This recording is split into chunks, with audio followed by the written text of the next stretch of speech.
அன்பார்ந்த ஸ்ரீ குபேரன் டிவி நேயர்களுக்கு கிருஷ்ணன் ராஜகோபாலன் காலை வணக்கத்தை அறிவித்துக் கொள்கிறேன். அன்பார்ந்த நேயர்களே, குரு பெயர்ச்சி 26ஆம் தேதி மே மாதம் 2026 பெயர்றது. அதாவது இந்த வைகாசி மாதம் சொல்லக்கூடிய அந்த மாதத்தில் 12ஆம் தேதி குரு அழகாக பெயர்றார் கடகத்துக்கு. கடகத்துக்கு பெயர்ந்த அந்த நேரத்தில் எல்லாம் ஆபரண யோகம் கொடுக்குற மாதிரி எல்லாம் சனீஸ்வரன் மீனத்தில் இருப்பார், செவ்வாய் மேஷத்தில் இருப்பார், சுக்கிரன் சூரியனும் ரிஷபத்தில் இருப்பார், புதனும் சூரியனும் ரிஷபத்தில் இருப்பார், சுக்கிரன் மீனத்தில் இருப்பார். இதை சுக்கிரனும் புதனும் சத்தம் பண்ணாமல் ராசி பருந்து படிக்கிறாங்க. ஏன்னா சர்பல் வளைவில் இருக்குது.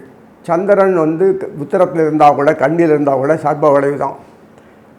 சுக்கிரன் இன்டைரக்டாக இந்த கேது கடகத்தில் இதில் சிம்மத்தில் உட்கார்ந்த கேதுக்கு இன்ஸ்ட்ரக்ட் பண்ணுறார், கவனமாக இருங்க. அந்த செவ்வாய் சும்மா இல்லாத இந்த ராகு வேறு பார்க்குறாரா, முறைக்கிறார். உனக்கு தான் கண் இருக்குன்னு எனக்கு கண் இருக்குன்றார் ராகு.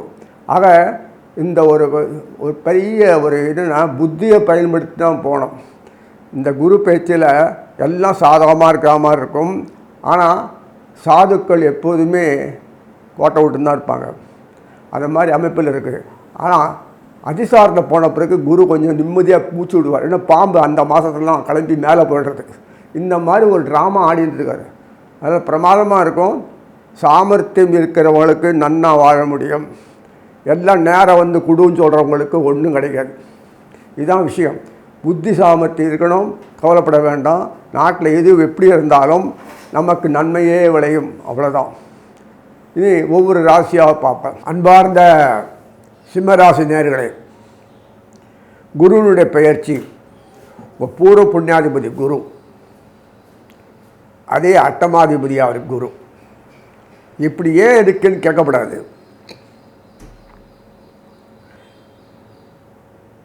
பணக்காரனே ஆக மாட்டான். நாட்டை ஆள்றோம், நாட்டை ஆள்டே இருக்க முடியாது. கொஞ்சம் மெத்தனமாக போனான்னா 2 பேரும் 0. அது ஏழை ஆனாலும் அவன் தவிர இவன் அழிஞ்சே போடுவான். இதுதான் ட்ரிக். அதனால தான் அந்த வீடுகளில் அப்படி வச்சுருக்குது. காலபுருஷன் அமைப்பில் எப்படி தெரியாம பாருங்க. அது சிம்ம ராசிக்கு ஏன் அப்படி வச்சான்னு தான். அதே கடகத்துக்கு ஏன் 6ஆம் வீடு குரு பாக்கியம் வச்சுருக்கான். 6ஆம் வீடு குரு வச்சது கடகத்தில் அதை முதலீடு பண்ணி விருத்தி பண்ணி சந்திரன் மற்றவனை முட்டாளாக்கி கோடீஸ்வரன் ஆகிடுவான். அதான் பாக்கியம். இந்த சூரியனுக்கு ஏன் அப்படி பண்ணலை, பூர்வ புண்ணியாதி வச்சார். அதே அட்டமாதிபதி குரு வச்சிட்டார். இவனுக்கு ஏன் அப்படி ஆச்சு அப்படின்னு பார்த்தீங்களா, அதுதான் பெரிய டெக்னிக். ராஜதந்திரத்தில் ஒழுங்காக பயன்படுத்தலைன்னா, எப்போதுமே அலர்ட்னஸ் இருந்து பண்ணலைன்னா தெருக்கு வந்துடுவாங்க. தெருக்கு கூட வரமாட்டான்ல, ஆளே இருக்காது, க்ளோஸ், பரம்பரையே காலியாகிடும். அதுதான் பணம் பொருள் அந்தஸ்து ஸ்டேட்டஸுக்கெல்லாம் எப்போதுமே நேர்மை தர்மம் இப்படி தான் முறைன்னு கிடையாது. அது உலக பொருள் எல்லாமே அப்படி தான். அதனால் எதையும் தொடக்கூடாதுன்னு ஒரே விதி நிலையில் இருக்கார் சிவபெருமான். கிட்டே வரக்கூடாது. பொருள் அந்தஸ்து சண்டம் ஸ்டேட்டஸ் எக்கிட்ட எதுவும் வரக்கூடாது. அது ஆசாபாசம் கட்டி பிடிச்சி நெருப்பு மாதிரி பற்றின்னு நான் நாசமாக்கிடும், கிட்ட வரக்கூடாது அப்படின்னு.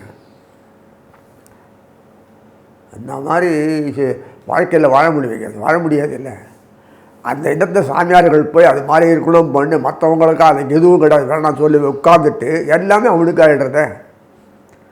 அப்போ ஒரு வேளை கஞ்சிக்கு இல்லாத இவ்வளோ வந்துடுதே, எல்லாம் வந்துடுது அவனுக்கு. அதுதான் ஆபத்தான விஷயம். சிவன் சொல்கிறது பிரகாரம் தன் தொடவே கூடாது, ஒரு இடத்துல உட்காரவே கூடாது, போய்கிட்டே இருக்கணும். அதான் சித்தர்கள் அப்படி தான் இருந்தாங்க. சரி, நமக்கு இது வேண்டாம். ராஜ்யத்தை ஆளுற எப்போதுமே தர்பார் அது மாதிரி இருக்கணும். சிவத்தில் எப்போதும் அலர்ட்னஸ் இருக்கணும். பாரபட்சம் பார்க்கக்கூடாது, நம்பி ஏமாறக்கூடாது. அதனால் எப்போதும் நம்பிக்கையாக இருக்கிற மாதிரி இருக்கணும். நம்பிக்கை இல்லாத சந்தேகத்தோடு இருக்கணும். அப்பப்போ செயல்பாடு கரெக்டாக கவனிக்கணும். அட்மினிஸ்ட்ரேஷன் டஃப் இது. சான்ஸ் கொஞ்சம் கொடுத்தா கூட நாடு கவுந்துடும்.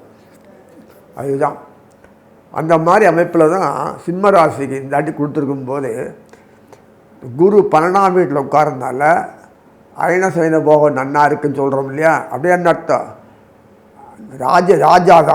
இந்த ராஜாக்கள் நாட்டை ஆள்றாங்களோ அவங்களுடைய சம்பந்தப்பட்ட குடிமக்களுக்கு அயன சயன போகங்களை குரு கொடுக்குறார். பூர்வ புண்ணியங்களை போயிடுறது. ஏன்னா 8ஆம் வீட்டில் இருந்தான்னா நாசமாயிடும் சிம்மத்துக்கு. அதே 12ஆம் வீட்டில் உட்காரும்போது 6ஆம் வீட்டு அந்த 8ஆம் வீட்டு 12ஆம் வீட்டில் உட்கார்ந்துட்டு சப்தமாதிபதி சொல்லக்கூடிய கும்பத்தின் சம்பந்தம் 6ஆம் வீட்டு அதிபதி சொல்லக்கூடிய மகர சனீஸ்வரர் 8ஆம் வீட்டில் உட்கார்றதுனால 6, 8 உட்கார்ந்துட்டு 2 தோஷத்தையும் போகிறார். அது பார்க்கும்போது தோஷம் போயிடுறது. 6ஆம் வீட்டு அதிபரே தான் 7ஆம் வீட்டு அதிபர் 8ஆம் வீட்டில் உட்கார்ந்துருக்கும் மூலம் 12ஆம் வீட்டில் உட்கார்ந்த அந்த சம்மந்தப்பட்ட பூர்வ புண்ணியாதிபதி தோஷத்தை போய்க்கிடுறார். ஆனால் இங்கே குரு அயனசயன போகத்தை வித்து செய்கிறதுனால இவர்களுடைய சம்பந்தப்பட்ட விஷயங்கள்லாம் சிறப்பான தூக்கம், உழைப்பு, ஏற்ற பணிகள், நிரந்தர பணி, சம்பாதிப்பு, ஜீவனம் எல்லாமே தொழில் எந்தவித பாதிப்பிலிருந்து பாதிக்கப்படாமல் மீண்டும் எஸ்டாப்ளிஷ் பண்ணி பக்காவாக வைக்கிறது. எப்போதுமே ஆர்டர் கிடைக்கும், எப்போதுமே டிமாண்டு ஸ்டாக் எப்போதும் கையில் இருக்கும். அதே இப்படியெல்லாம் விருத்தி பண்ணணும், தொழில் பண்ணுறது, அதுக்கு எந்த பாதிப்பும் வராதபடி பண்ணுறது. அரசுகள் ஒத்துழைக்கணும், நிறைய விஷயங்கள் இருக்குது. டீம் ஒர்க் பண்ணணும். அசமயத்தில் அத்தனை பேரும் நல்லா உழைக்கணும். கம்பெனிக்காகவோ அந்த அரசாங்கத்துக்காகவோ மக்களுக்காகவோ அந்த வியாபாரத்துக்காகவோ ஒரு ஒற்றுமையாக இருக்கணும். கல்மஷத்தோடு ஒர்க் பண்ணி தனக்கு அடி கைட்டு இப்படி இந்த எடாவடா பண்ணி டைவர்ட் பண்ணக்கூடாது. பிஸ்னஸை பாழாக்கி சூதுவாதி இல்லாமல் இருக்கணும். இதெல்லாம் இருக்குது. இதெல்லாம் கட்டுப்பட்டு ஒரு கட்டுப்பாடு ஏறக்கூடியது. பிஸ்னஸ் இன்வெஸ்ட்மெண்ட்டு சிறப்பாக இருக்கும். கூட்டாளிகள்லாம் ஒழுங்காக இருப்பாங்க. ஏமாற்று பேர்கள்லாம் விலையை போயிடுவாங்க. ஆதாயத்தை அடுக்காகவே வந்து செய்யக்கூடியவங்க மோசம் பண்ண மாட்டாங்க. இதெல்லாம் இருக்குது. தனியாக இந்த விஷயங்கள்லாம் பிஸ்னஸ் மேனுக்கு தெரியும். அகலக்கால் விரிக்கணும்னு அவசியம் இல்லை. இருக்கிறத டெவலப் பண்ணி புதுசாக நிறைய சிஸ்டர்ஸ்கன்னு சொல்ல ஆரம்பிக்கலாம். ஒரே இண்டஸ்ட்ரியை பெருசாக பண்ணுறது இல்லை. அதில் சப்சிடரி இண்டஸ்ட்ரி நிறைய எக்ஸ்பேக்ட் பண்ணி நம்ம நாட்டில் அப்படி தான் பண்ண முடியும்.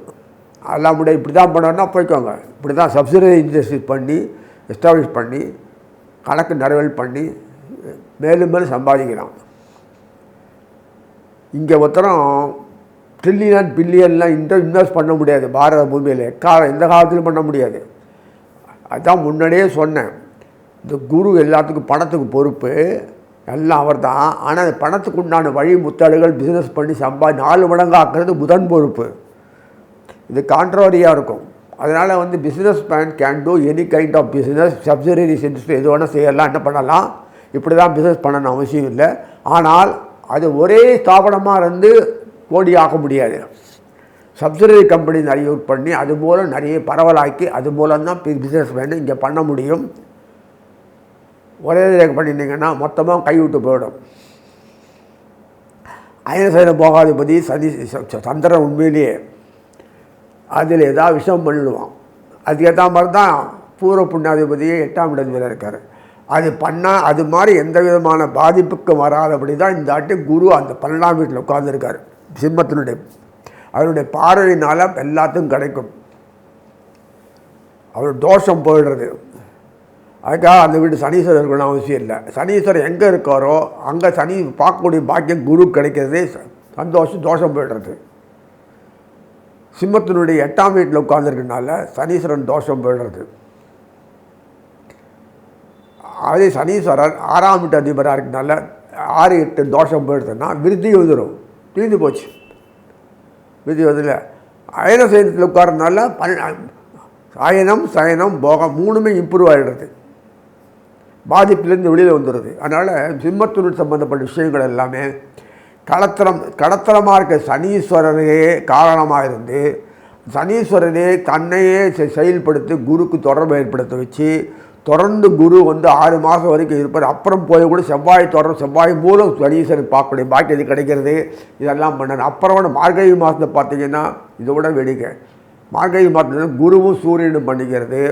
சூரியன் யார் இவருக்கு என்ன பார்த்தீங்கன்னா சிம்மத்துக்கு சூரியன் தான் தலைவரே, ராஜாவே.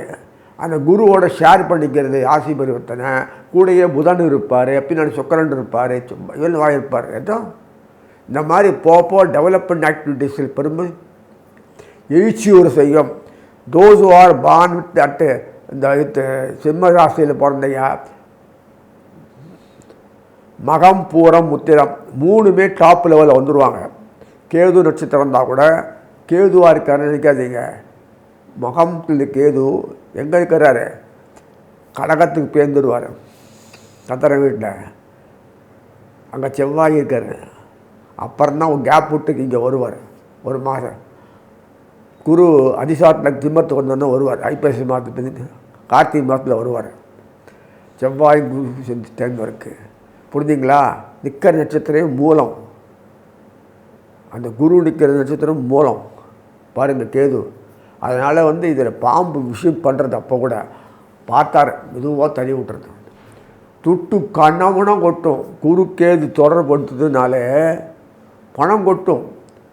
குரு செவ்வாயும் கேது தொடர்புனால செவ்வாய்க்கு மூளையே கிடையாது, புத்தி கிடையாது. ஆனால் அந்த புத்தி விசாலமாக குரு எப்படியோ அதே பிரகாரம் போயிடுவார். அவ்வளோதான் நமக்கு வேண்டியது. அவ்வளோதான் பிரமாதமாக இருக்கும். அதனால் நினைக்கிற மாதிரி இல்லை. என்னமோ ப்ரோக்ராம் இந்த பாம்பு எந்த நியூஸஸ் பண்ணாலுமே அதுக்கு ஏற்றாறு பண்ணிட்டுருக்காரு. அதை தன்னை பயன்படுத்திக்கிறார்.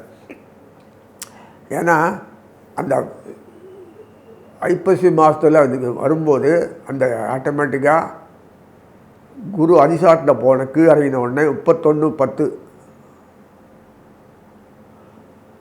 போகும்போது அந்த பின்னாடி அடுத்த மாதம் நவம்பர் இதில் வரும்போது செவ்வாய் பேர்ந்துடுறாருல. அப்படி 2 பேருமே சிம்மத்திலேருந்து பார்க்கும்போது 8ஆம் பாறையை பார்க்குறாரு. நெகட்டிவாக தொடர்பு கொள்கிறார். மறைமுகமாக தொடர்பு கொண்டு எப்பொழுதுமே டெவலப்மெண்ட் ஆக்டிவிட்டீஸுக்கு வெளிப்படையாக சொல்கிறது நம்ம நாடு. சத்தம் போடாமல் செயல்பட்டு காரியத்தை முடித்தா தான் விருத்திக்கு வரும். அந்த மாதிரி அமைப்பில் தான் சிம்மத்துக்கு வச்சுருக்காரு. ஸோ அதனால் எத்தனையோ விஷயங்களில் பார்க்கும்போது அதி புத்திசாலித்தனம் எல்லா வியாபாரிகளுக்கும் வரும், சிம்மராசினர்களுக்கு வரும். எடுத்தோம் கோவப்பட்ட வச்சு விட்டோம் மூஞ்சி தூக்கி தான் வாய மூடி போடுறது, இல்லை இது தூக்கி போட்டு அலட்சி தூக்கி போடுறது, அந்த ஆஃபீஸ் இதெல்லாம் வந்து ஒரு கட்டுப்பாடில் அமையும். அந்த மாதிரி ப்ரோவோக்கிங் இன்சிடெண்ட் நடக்காதபடி புத்தியை பயன்படுத்தி செயல்படுறதுக்கு உண்டான காலகட்டத்தை உண்டாக்கிட்டார். அதனால் சிம்மராசி நேயர்களை பொறுத்த வரைக்கும் பழையபடி ஸ்டேட்டஸுக்கு வந்துடுவாங்க, பழையபடி அதிகாரத்துக்கு வந்துடுவாங்க, செயல்பாட்டுக்கு வந்துடுவாங்க. இதெல்லாம் விஷயத்தில் கண்கூடாக நடக்கக்கூடாது. குறிப்பாக இவங்களுக்கு பிறகு இந்த மார்கழி மாதத்தும் அந்த பிறகு அது வரைக்கும் சூப்பராக போயிட்டுருப்பாங்க. மார்கழி மாதத்தில் எவ்வளோ எஸ்டாப்ளிஷ் பண்ணுவாங்க, மழை பண்ணுவாங்க. வியாபாரம் பண்ணால் பணம் வரணும், வியாபாரம் வரணும், பிஸ்னஸ் வரணும், பணம் வரணும். அப்படியே மூட்டை கட்டி பார்த்து உட்காந்துக்கிறது இல்லை. சொல்கிறது செய்கிறது பிற அமைப்பு. இந்த அமைப்பில் கரெக்டாக வந்து பிளான் அண்ட் இம்ப்ளிமெண்ட் பக்காவாக இருந்து கை கொடுத்து உங்களை லிஃப்ட் பண்ணி பெரிய உலக அளவில் பணக்காரனாக செல்வந்தராக இண்டஸ்ட்ரியில் சாக்கிடும். ஒரு இண்டஸ்ட்ரி இல்லை, ஸோ மெனி இண்டஸ்ட்ரீஸ். நான் சொன்னேன் பையோ சிஸ்டர் கன்சர்ன் எத்தனையோ உண்டாக்கும். அது தான் வந்து சப்சிடரிஸ் கம்பெனிஸ் தனியும் அது மாதிரி அனுப்பிச்சி வேர்ல்டு லெவலில் பெரிய லெவலில் ஆகக்கூடிய அளவுக்கு அவனுக்கும் அங்கே இருக்க இங்கே வந்து வேலை செய்வான். அந்த அளவுக்கு சம்பளம் கொடுக்குற அளவுக்கு ஒரு பெரிய ஆள் ஆகிடுங்க. இந்த பிறகு குடும்பத்தில் சோபிக்கும், கவலைப்பட தேவையில்லை. பழையபடி இந்த எஸ்டேட்டு அது இது வாகனம் பந்தம் எல்லாம் பக்காவாக இருக்கும். இடிபடி ஆட்கள் அத்தனையும் பழையபடியே சாம்ராஜ்யமாக இருப்பீங்க. அதனால் இந்த குரு பேச்சினாலே வரக்கூடிய விஷயங்கள் எல்லாமே உங்களுடைய பெரிய அந்தஸ்து வாழ்க்கையில் உயர்த்தி உங்களை எஸ்டாப்ளிஷ் பண்ணி நல்ல சந்தோஷத்தை கொடுக்கக்கூடிய காலமாக சொல்லி வாழ்த்தி அமைகிறேன். ஸ்ரீ குபேரன் டிவியை பார்த்தமைக்கு நன்றிகள். மேலும் இது போன்ற தகவல்களை தெரிந்து கொள்ள ஸ்ரீ குபேரன் டிவியை சப்ஸ்கிரைப் செய்யுங்கள். மறக்காமல் பெல் ஐக்கானை கிளிக் செய்யுங்கள்.